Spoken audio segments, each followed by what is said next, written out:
خوشی کا دن سب سے زیادہ برا دن ثابت ہوا۔ یزید بن ملک اموی خلیفہ گزرے ہیں۔ یہ نئے خلیفہ تھے، حضرت عمر بن عبدالعزیز رحمۃ اللہ علیہ کے بعد آئے تھے۔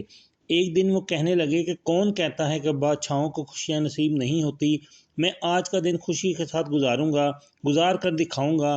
اب میں دیکھتا ہوں کون مجھے روکتا ہے۔ کہا کہ آج کل بغاوت ہو رہی ہے، یہ ہو رہا ہے، وہ ہو رہا ہے، تو مصیبت بنے گی۔ کہنے لگا آج مجھے کوئی ملکی خبر نہ سنائے، چاہے بڑی سے بڑی بغاوت ہو جائے، میں کوئی خبر سننا نہیں چاہتا۔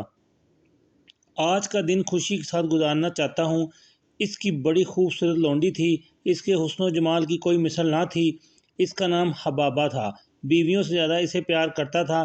اس کو لے کر محل میں داخل ہوا، پھل آ گئے، چیزیں آ گئیں، مشروبات آ گئے۔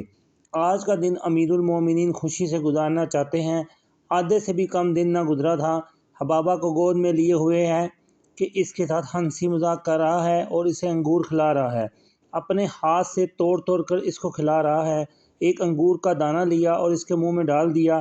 وہ کسی بات پر ہنس پڑی تو وہ انگور کا دانہ سیدھا اس کی سانس کی نالی میں جا کر اٹکا اور ایک جھٹکے کے ساتھ اس کی جان نکل گئی۔ جس دن کو سب سے زیادہ خوشی کے ساتھ گزارنا چاہتا تھا، اس کی زندگی کا ایسا بدترین دن بنا کہ دیوانہ ہو گیا، پاگل ہو گیا۔ 3 دن تک اس کو دفن کرنے نہیں دیا تو اس کا جسم گل سڑ گیا۔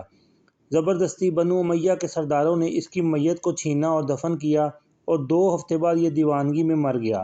ایک قیمتی بات یہ ہے کہ حاکم وقت ایک دریا کی مانند ہے اور رعایا چھوٹی چھوٹی ندیاں۔ اگر دریا کا پانی میٹھا ہوگا تو ندیاں بھی میٹھا پانی دیں گی، اور اگر دریا کا پانی تلخ ہوگا تو لازماً ندیوں کا پانی بھی تلخ ہو جائے گا۔